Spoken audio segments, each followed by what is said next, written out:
Welcome to Touched and Empowered, a show created to empower individuals to value their lives by hosting think tank discussions that will inspire positive action. Touched and Empowered with Katie and Ace starts now. Hello, everybody. Welcome to this week's Touched and Empowered episode. We have been gone for 2 weeks. We've been traveling. We've been doing things. My dog has gotten bigger, and we are here. I'm putting her on screen because she's just actually behaving and being really cute. So with that being said, we are going to be talking about growth this week, Katie, and I have an idea. Okay, so what's your idea about growth? Can we chat GPT 3 top growth quotes? 3 top growth quotes. Okay. As my dog plays with the teddy bear. Okay. Top 3 quotes. First one is from Anonymous. The only way to grow is to challenge yourself. It's a good one. That's a good one. So I can understand why they might have put Anonymous for that, because a lot of people, I've heard a lot of people say that about creating challenges for yourself helps you grow. This one is, James Cash Penny. Growth is never by mere chance. It's the result of forces working together. Now that's an interesting one. Ooh. Can we touch on that one and then we'll go to the third one after? Yeah, that one's making me think of collaborations and partnerships and, you know, someone to kind of bounce ideas off of while you're trying to work through whatever quest you're on. True. And also just thinking about it, like, yeah, you'd never really grow alone. Even if you're alone in the wilderness, you still got trees. That's true. That's true. Because you have the nature that's providing you the challenges and providing you feedback. Believe it or not, on what you're doing. Right, puppy? Yes. This one. Yes, that one. Yes, having a pet is definitely a form of growth. Especially at 7 months, she's 5'2", like me. On her hind legs, not standing on all fours. Right. That would be really scary. Yeah, that'd be different. That would be called a moose puppy. Yes. But like,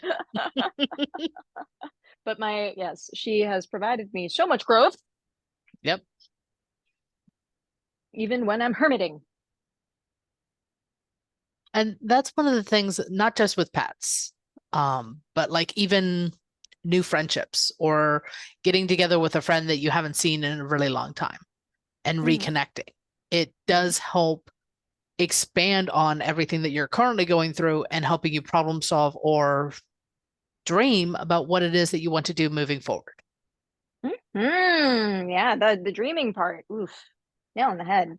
I've actually been like kind of, I've been struggling to like, I guess, dream more, which is interesting. I know for me, it's like, I'm like the gung ho, yeah, let's do everything. And yes, but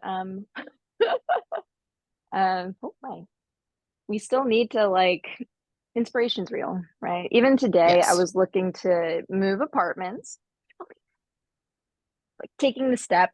I looked, seeing what's out there. Right. So I got to go visit an apartment today. And I recognized there were things that I wanted in it that I didn't think to dream of, like wood floors. Yes. With a puppy, yes, wood floors are great.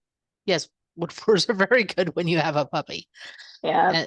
And that's one of the things that I know that I did when I was house shopping 8 years ago. 8 years ago. We kept going to different houses, and based on the house that we were in, we would be, okay, this is something that we like, this is something that we don't like. And as much as I don't care for carpets, I like having carpets on the stairs. Because that is a really stairs good idea. are always cold. Yeah, they are. And yeah, they are. Yeah. They're also easy to slip. Yeah, and it's easy to slip on stairs, like if you're carrying laundry and stuff up and down them. So that was something that I hadn't really thought of until we saw this one townhouse that everything was hardwood floors except for the stairs. Mhm. And I was like, okay, so that's now going on our list. That is real, right? And like it's fun when I think about stairs, I've fallen downstairs with or without carpet. Like it's just still debating on the stairs thing. Yeah. Yeah. So I really do think that we do need inspiration from trying or looking at new things.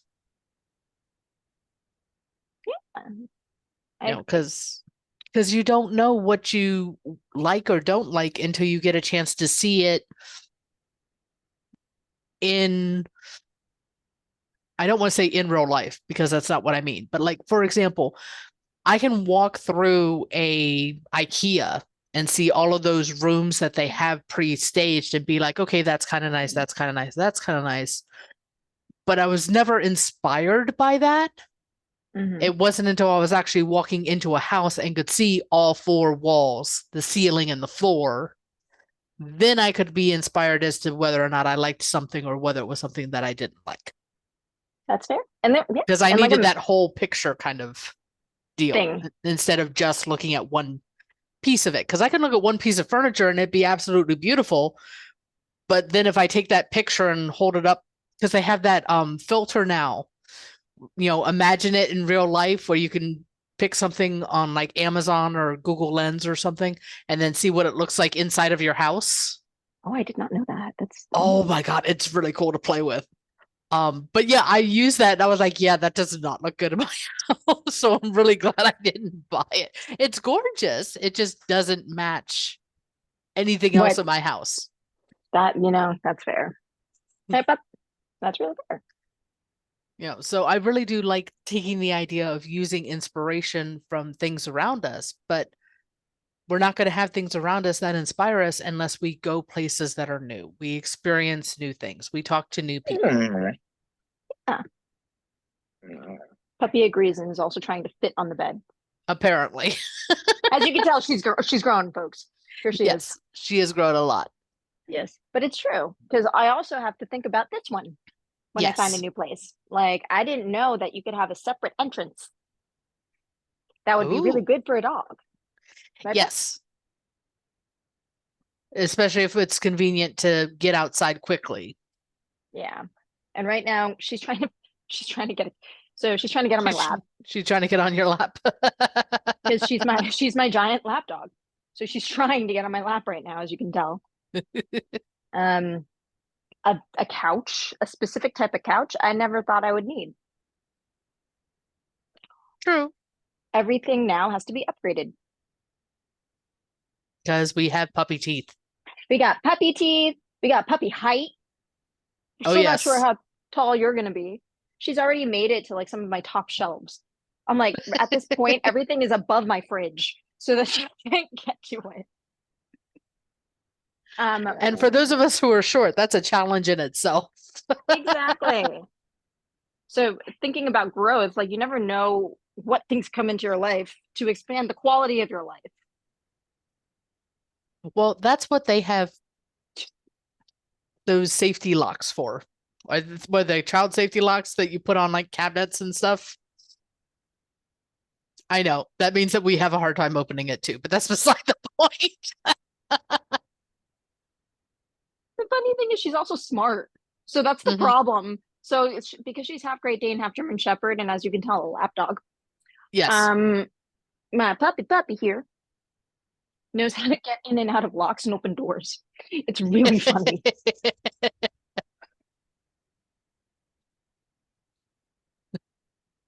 And she loves me.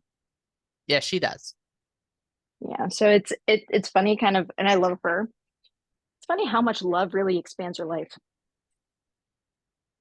It does. And I think that's just another part of the growth aspect of it because I remember there was family pets, but there was never my pet Oh, I until see. a couple years ago. I had adopted I didn't know it at the time that he was a senior dog, but I had adopted a senior dog. Mm-hmm. And although he was only with me for about a year due to complicated health issues, I know that that year was a lot more comfortable and happier for him being with me than being in a shelter. That's important. And the love that I had for him is not something that I ever experienced with any quote unquote family pet. Because there was never that. They weren't yours. Yeah. They weren't mine. There was never that one-on-one connection. That's really real. Because like, so my sisters, I have 4 of them, right? Mm-hmm. They all had dogs. Mm-hmm. I'm sorry. I apologize. I have 4. 3 of them had dogs. Okay. And one of them even bred dogs. About this puppy size. Right? Okay. But they were never mine. So like I never felt like connected to them like I am with this one. Mm-hmm. Because they weren't mine. Like she's like full responsibility. I feel when you like imprint, I feel the imprint. Yes. You get the imprint when it's really your dog. Right. She's not biting me. She's teething. She's Yeah. really teething. So if it looks like I'm like just letting this dog tromp at my arms, if you're watching the video, no, she's just really, really a puppy. Yeah. One of the interesting things, and at least with the dog that we had for about a year, Simba, was that he was supposed to be a family dog. I had anticipated him imprinting on Brian because Brian was the stay-at-home parent. But instead, he ended up being my dog. Like he would sit at the front step and wait for me to come home from work. Kind of thing. And so, I mean, yes, it was only a year, and I still get sad that he's gone. Yeah. But I know that again, he had 1 year in a house where he was absolutely loved and spoiled and taken care of. And at least we could give him that. Oh, that's really sweet. Yeah, like so with my dog, she's a rescue as well. Essentially when I got her, and folks, I'll send you I'll send the puppy photo of when she was a baby and I got her at 8 weeks old so that everyone understands how I could not say no to this puppy. Essentially we might have to put that in a social media post for the episode. Yes, that's what we'll do. Okay. Essentially when I got my puppy here, my puppy was not taken care of. She had worms up the wazoo. She had fleas, ticks, like, oh my gosh, when I took her to the VCA hospital, she was so lethargic and she was basically being eaten from the inside out. And Ooh. like I knew that whoever was trying to breed her, they did not take care of her like whatsoever. She was skinny, she was sick. And then what ended up happening was, when the eyes meet and you hold the puppy, right. It's now yours. Oh yeah. It was like too late for me. So that's what happened. And honestly, I did not think I was not going to get a dog. I was like, no, there's no way. I can't get one. I just like, because they're thinking about my lifestyle and everybody in my life. I was like, there's no way. I can't do it because I'm still like working on taking care of myself. Right. And what ended up happening was like, that didn't freaking matter. Yeah. And I understand that from, let's see, back at the very beginning when Brian and I were first married, we ended up adopting 2 cats. One of them was a stray that was pretty much dropped in the center of the parking lot of a garden center that I worked at when I was in my young 20s and early 20s.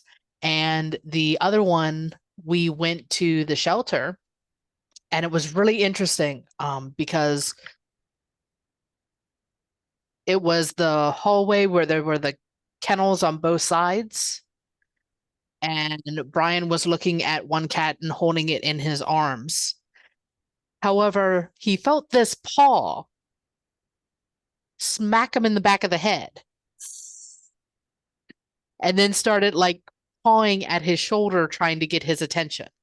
So the cat in his arms went back into the kennel. He turned around, and there was this beautiful calico cat named Sasha. And as soon as when she was in his arms, I mean, you could hear her purr all the way across the entire shelter. Her purr was so loud. So she's the one that came home with us because she was a very demanding cat, and apparently she demanded Brian. That's yeah. So it's not always us who choose them. Sometimes No, it's them that choose us, or the universe sends them to us. that one. The universe and she chose me at the same time. I was like, no, I am not ready. And then I was like, oh, I have to get ready Yeah. because I'm keeping you. And like honestly, she has actually become one of the biggest motivators for me to get my butt up and moving. Like, Yeah.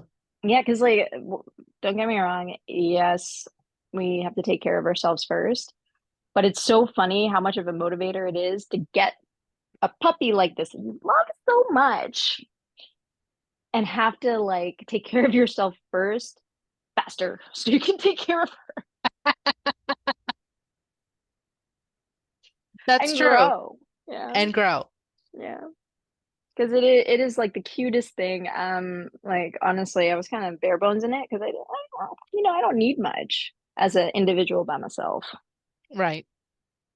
Yeah, that changes. And then that changes when all of a sudden there's another mouth to feed. That is your size. And probably eats like 10 times more than you do. Close. Close. I was guessing. He's a lot. Well, growing puppies always seem to eat more than they should, but Yeah. that's how it usually is with either pets and oh my gosh, even kids. I'm still surprised sometimes as to how much food my son and my nephews can pack away. And then I'm just like, okay, that's I know they're still growing right now, and then that's fine. They can eat as much as they want because I also know they've got the energy to burn it all off. Yeah. Same with this one because she's so lean. Yes, she is very lean. Good girl. You're so smart. You're so smart. Yeah. He's such a good dog. And then so growth wise, yes, the things that make you grow. And third quote, shall we? The third one. Okay. This one is by Oliver Weldon Holmes. The greatest thing in this world is not so much where we stand as in what direction we are moving.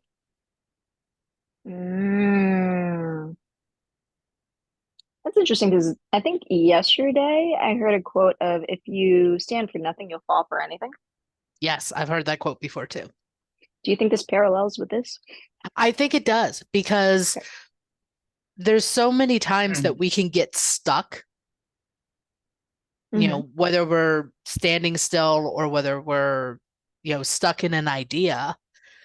And there's so much more out there that I know I don't understand. Like, for example, I've got a cousin who's a rocket scientist. I don't understand anything she says when she talks about her job, but it's still fascinating to hear. Sure.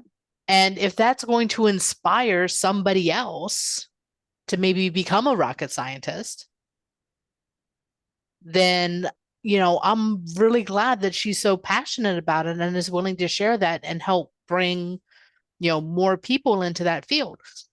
It's really funny because she's the rocket scientist and her sister, my other cousin, is like a world champion black belt karate instructor. Oh, yeah, you told me about this. I was like, you got some high achieving sisters. Exact opposite. But it works for them. And both of them came to a point in time where it was, okay, I can either stay where I am or I can move forward with what I want. And they both decided to move forward with what they want, hence growing and achieving what it is that they desired. You hear that, puppy?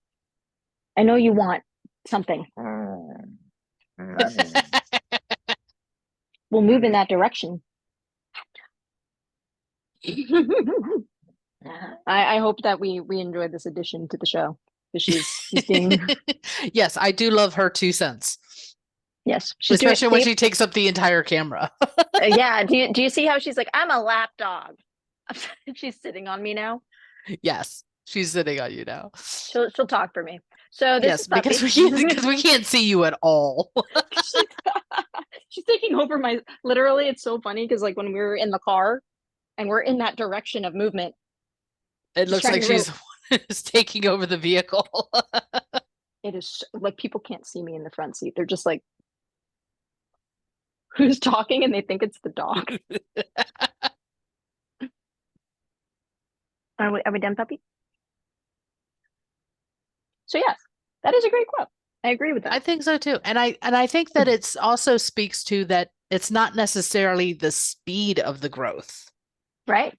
Sometimes it really is the slow and steady and, the baby steps, building that foundation before you have this sudden, huge, really quick growth.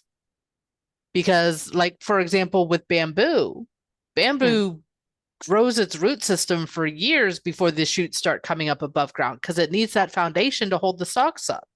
Can we Google how long that takes, actually?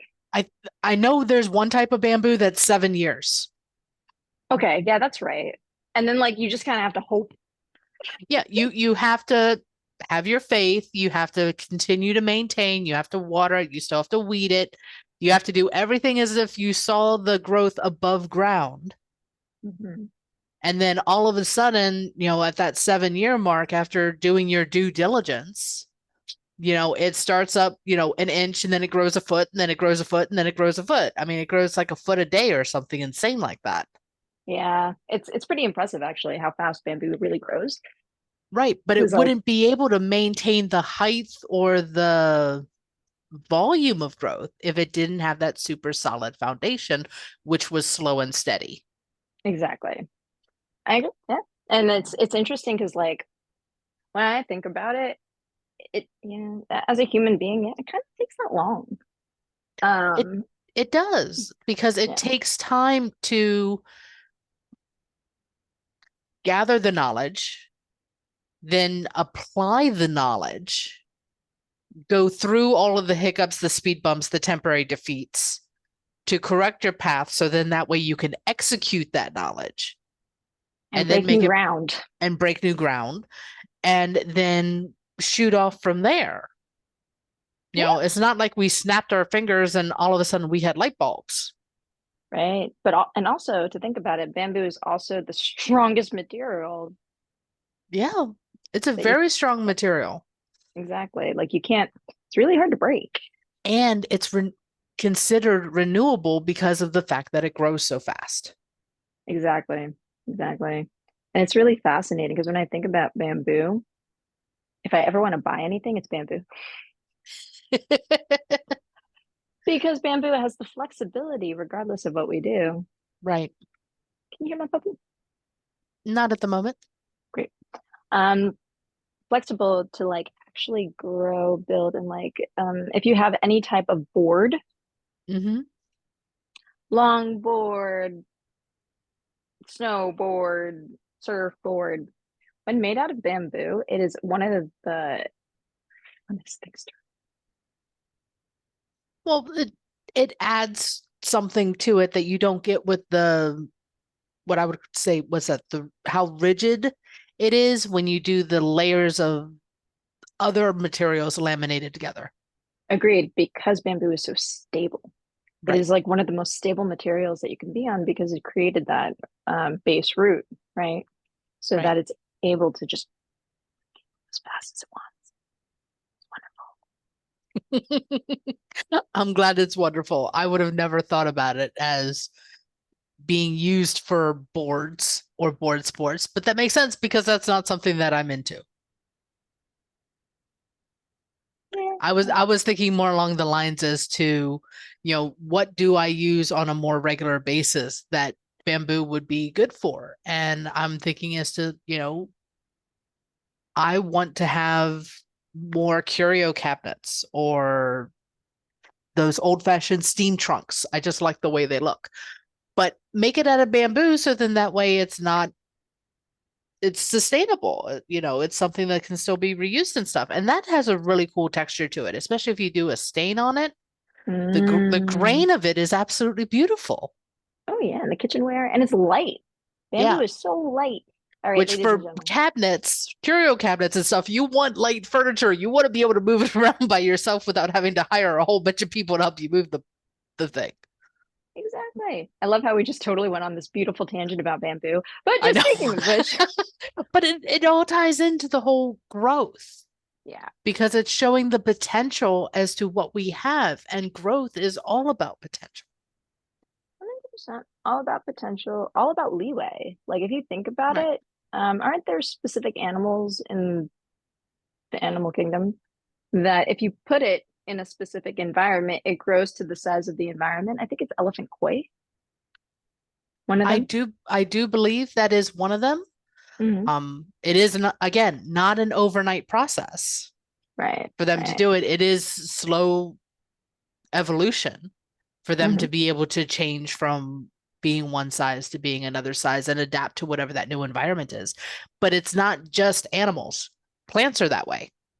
Yeah. If you take a tree that is native to Japan and bring it over to the US, hence the Japanese maple, Mm. it's a beautiful tree. But the trees that we have here in the US that are quote unquote Japanese maples have completely different quote unquote DNA, different Right, characteristics than the right, ones that are actually native to Japan. right. Because it adapted to the environment. Right. There's similarities. They look similar, but they look like cousins. They don't look like sisters. That's cool. That's actually really interesting. I always find it funny, like it's not funny to take something from its native land and put it somewhere else. So that's not really funny. But I always find it interesting Yeah, when you it is see interesting things like that. because we're talking about some of these things happened centuries ago when Mm, the world was still being discovered. mhm. No one knew then how the world would look now. True. Very true. Just like a century from now, the world's going to look back at us and be like, how in the world did they get anything accomplished? That is so true. I can see people from like a century from now be like, how the heck did they do anything with all that stress? That's not common. And I'll be like, well, it's not medieval times. We don't have the bubonic plague. We don't. If nothing else, they'll look at it the same way that we look at it. They'll look at it as interesting history, and what can we do to improve on it? Yeah, yeah. I always find that growth and evolution, they're similar, but they're not exactly the same thing, right? Absolutely. So a society can grow Yes. in size, in I guess advancements. Well, yeah, like in the technologies or the industries Hmm. and everything like that. But evolution normally takes revolution. So, um, understanding a society's growth actually does stem from a stance on revolution so that we all can evolve, in my opinion. Um, I know there's a lot to unpack in that statement. We may. Yeah. Please, Because please. some of it is, I think it's more than just revolution. It's a can sometimes consider it a paradigm shift.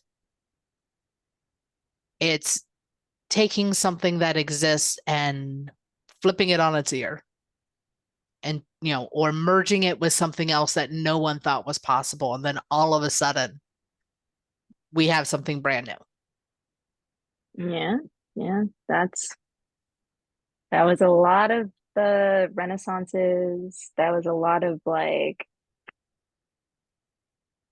Oh, I can give you something even more recent than that, honey. I can give you something in our lifetime.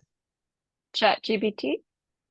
Well, I wasn't going to go that advanced into our lifetime. I was thinking I'm a little bit older than that. God, I'm aging myself. No, I was thinking of cassette tapes to CDs, from an analog watch to a digital watch to now smartwatches The iPhone. to iPhone. Yeah. Those Yeah. changed industries. They Yeah, I was completely shifted culture. Yeah, I'm part of that generation where we had all those ships. Like I remember the Yep. cassette tapes. I remember the R&B and then the Barney at the end of the cassette tape. Yep. My dad dropped us off like oldest to youngest. So like that's how that worked. And then I remember CDs. Then I remember when the music industry like imploded because now Hmm. everything was streaming. And then I remember iTunes. And then I remember VHS freaking and like the film and TV industry freaking out that they become the music industry and like it was quite a fascinating change because every time a new innovation comes into play, there is growth, but then there's also decline. So there's a mini Right. decline of the old innovations to make space for the new ones. And it's always a scary time for people. It is because it's the unknown. Right. But you get that with growth. Yeah, As you grow, there's always an element of unknown. There's always, is this going to work? Is this not going to work? Is this going to be exactly. sustainable? Is it not going to be sustainable? Right. Yeah, with like the film and TV industry. Oh my gosh. Like the two big things that hit the TV and film industry was like, the strikes, Hmm. new way of doing business and allowing for people to be actually treated humanely. Um, Right. but it is also decreasing job opportunities right now. There's a lot of people out of work. Secondly, AI can animate faster and easier than anyone's brain right now in the animation space. It's like destroying jobs there too. People that used to edit and take time to edit, you can do that in an hour versus paying somebody 8 hours. It's like one of those scary moments of like, what do we do? Thankfully, that But this there's still the checks and balances.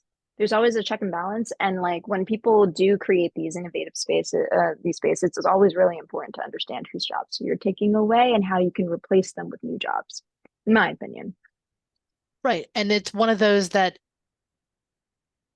I remember there being classes in high school on how to do computer programming.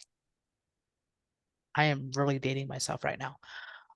But it was something that we took because of the fact that we as kids, teenagers, we knew that computers were going to be parts of our lives. So, of Mm. course, I wanted to have a basic understanding on how to program it because I knew if something broke, guess who was going to get called into the home office to fix the computer? It was going to be me. It wasn't going to be my mom trying to call the help desk. It was going to be, Katie, get your butt in here and help me figure out how to fix this computer that I just broke. And it wasn't that she Mm. broke it, she just hit the wrong key. She just didn't know it. Wow, that's funny. Yeah, that's real. It's actually really funny because like I just got a family plan for iTunes for myself and my parents. Hmm. Do you know how hard it is to like communicate how to use that Oh, yes, I via a know. phone and not show it to your mother? Oh my God, it was, but growth, Oh, right? yeah, I had a tech support call with my mom earlier today because she got a new web camera and she thought, oh, just plug and play like everything else.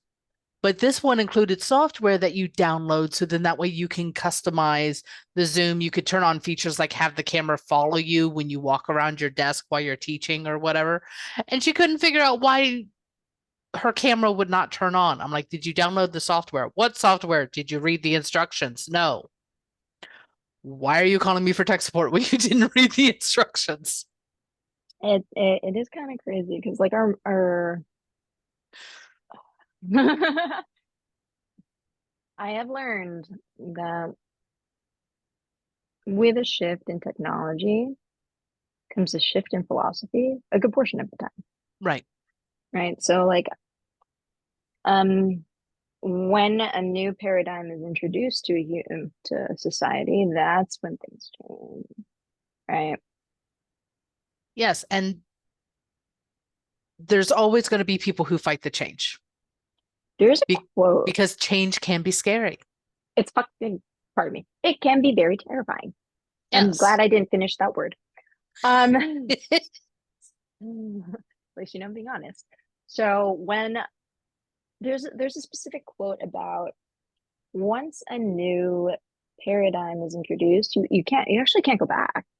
It's Right. fascinating. Like the moment you have like a mini thought breakthrough or your paradigm completely shifts or changes, you cannot go back to the old, regardless of how much you want to.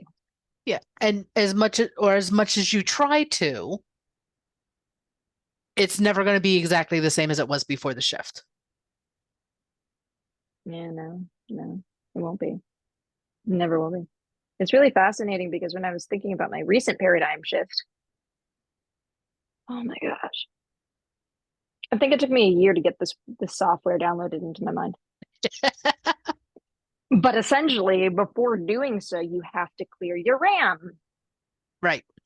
You have to clear out all the storage, everything that's there that no longer serves the software. Otherwise, it's just like storage that's obsolete. Yeah. The best analogy I have is like holding on to newspapers from the 30s, the 40s, the 50s, the 60s. They just take up space and deteriorate to the point to where you can't even read them anymore, but they're still taking up the space. Exactly. Like, don't get me wrong, there are certain things that are relics and they belong in like a museum of sorts, right? Yes, but not in my grandmother's attic. Good point. Um, Sorry, the images of us cleaning out the house when my grandmother passed away and having all of these newspapers and stuff from all. I make sure my I do not let that stuff pile up in my house. I'm just saying.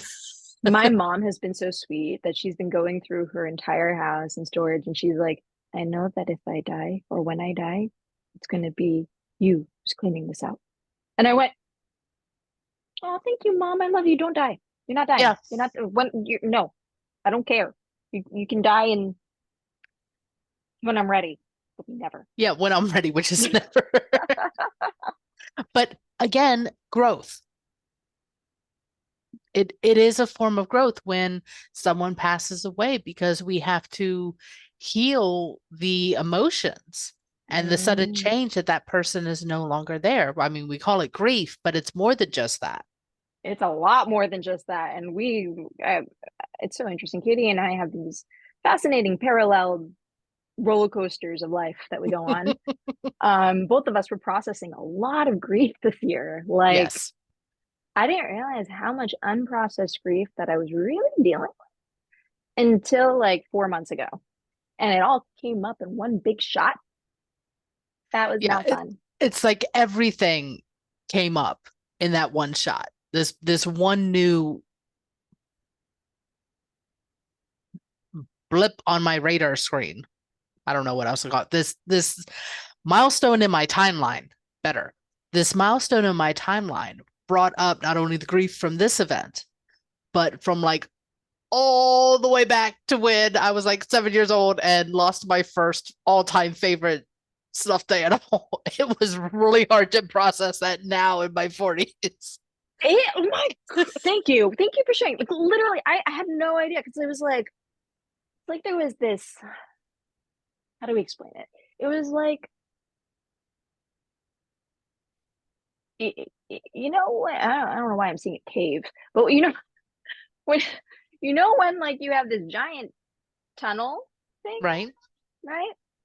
And essentially you're like you're mining for ore or something. Okay. I'm using this analogy because it's the first thing that comes up. You're mining for ore, and essentially, in order to get to the ore, you have to pull out all the water in this tunnel in this cave because it's the bottom, right? Right.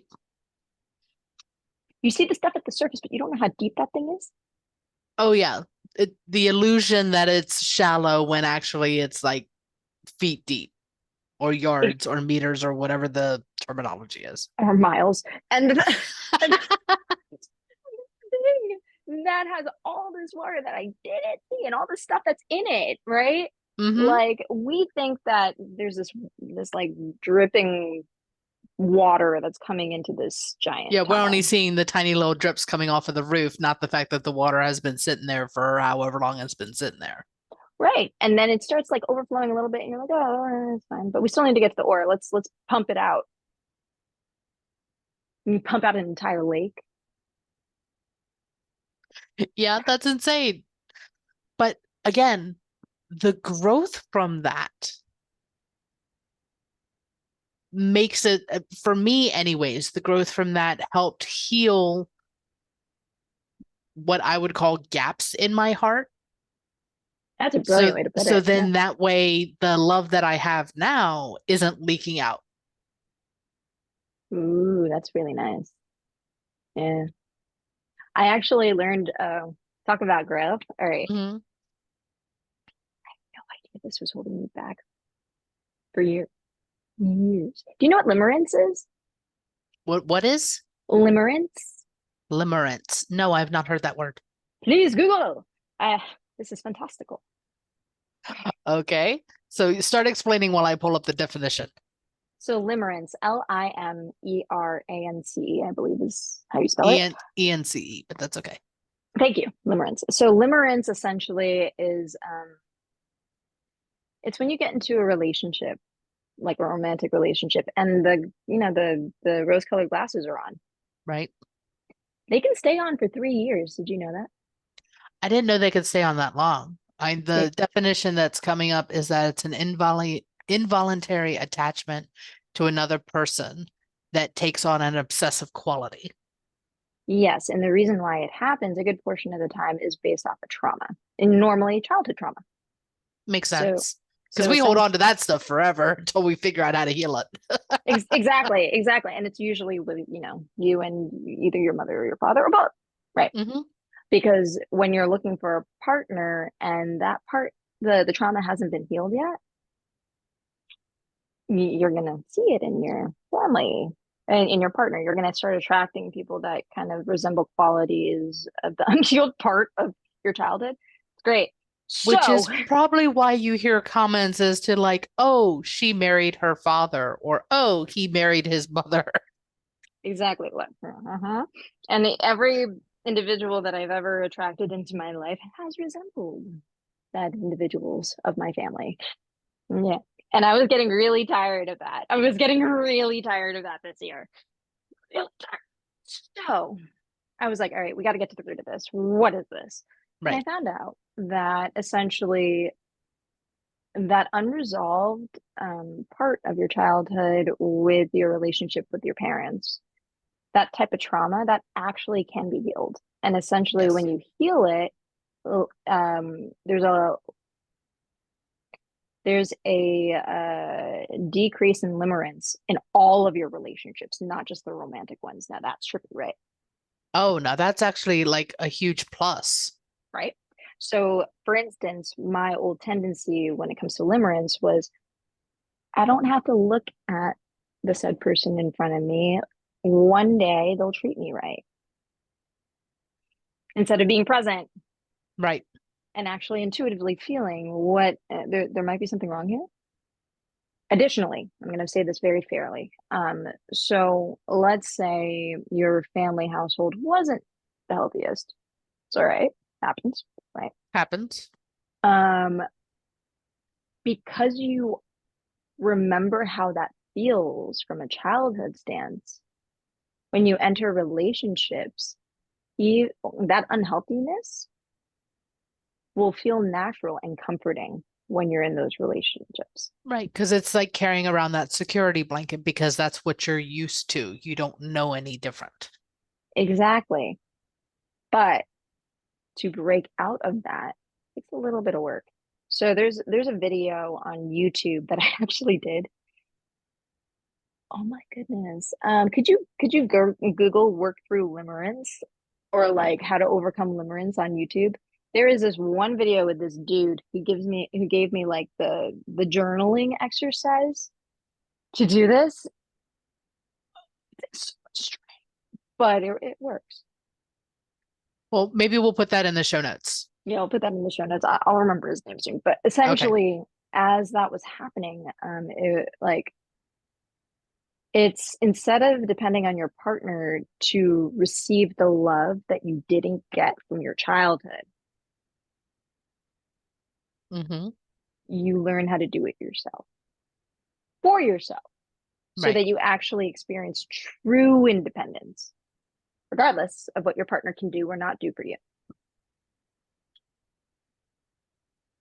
And I really think that's important, is that having that kind of inner strength for ourselves, that love for ourselves. It's incredibly important. It's incredibly important, because that, back to building the foundation, that is going to be the foundation for all of your relationships, is how you feel about yourself. Yeah. And you can actually go through all of your relationships. I promise you'll find a pattern. You will find some pattern when you go through all of them. And you can just like, what did we name my relationships? We gave them a name. Well, we It were was doing Mount Rushmore for a while, and listening, and everyone who was on Mount Rushmore. right. And then there was a name that I picked out of the blue that I used to embody all of them, because I never used, it's okay. We don't, I don't remember what it is, but yeah. that's good. The limerence clearing is working. We don't remember them. This is great. So like, in essence of that, I've noticed the big difference. Like if I don't feel like a relationship, business, friendship, or romantic doesn't feel right, or it feels similar to that, I already immediately know, Right. and I can be present with it and actually address whatever I need to address in front of me immediately, instead of Letting it sit. letting it sit. But also, like, there was something that I realized when I was a child.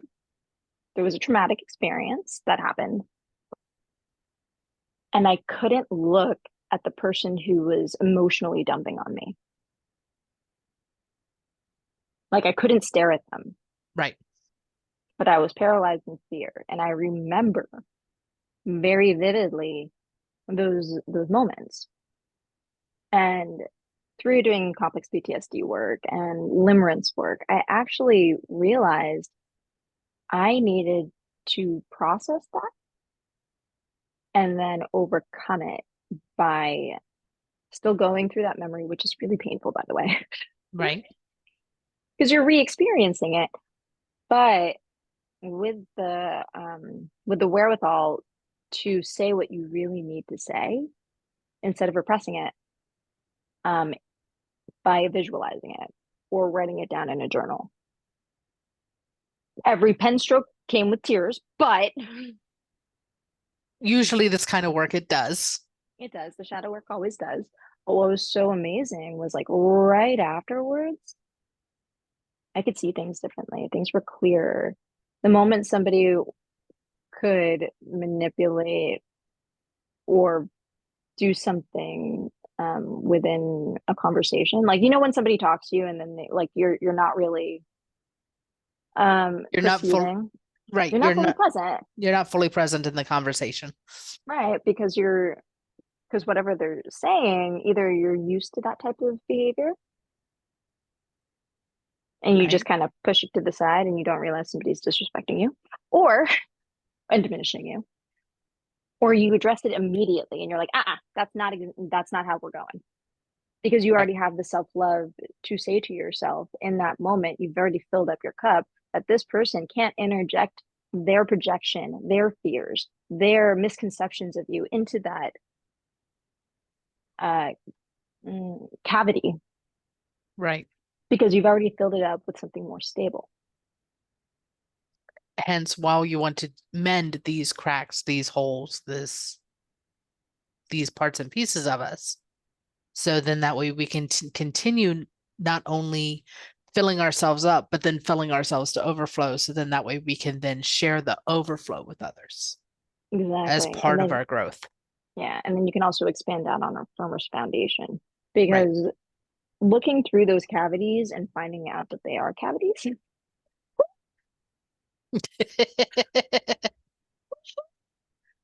And that's why when I help people do work, we make sure that we fill ourselves up with love, joy, and our own divine soul energy. So then that way nothing else gets in that we don't want it. Exactly. Additionally to that, what I've grown to understand is you can't really rely on others no matter what, in my opinion. Right. You can build trust with people. Fine, you can do that. But understanding who you are yourself and like understanding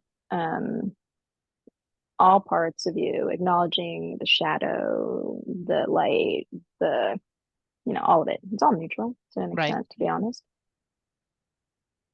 Even your weaknesses, your strengths, all of that, once you can really accept all of that, wow, growth